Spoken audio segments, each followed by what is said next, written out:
दौड़ इकबाल मुगल दौड़ के करीब कोट लालू में ईद के रोज होने वाले तिहरे कत्ल के मुलजिमान की गिरफ्तारी के लिए जाने वाली पुलिस और देहातियों में झगड़े के दौरान 2 नौजवान जख्मी।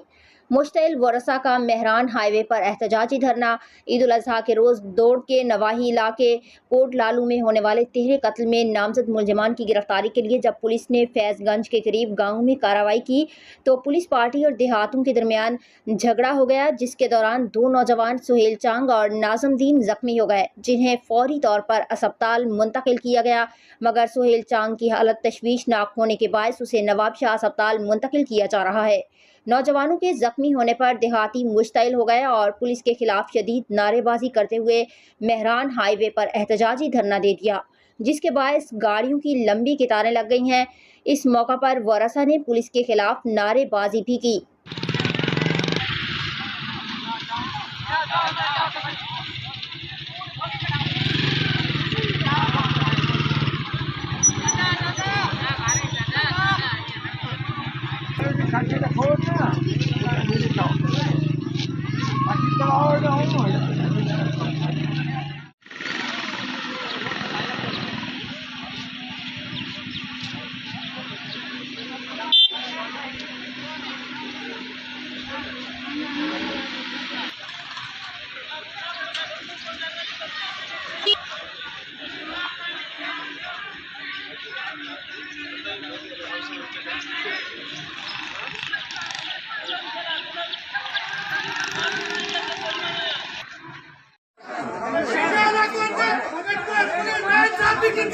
अगर आप खुद को मारेगा तो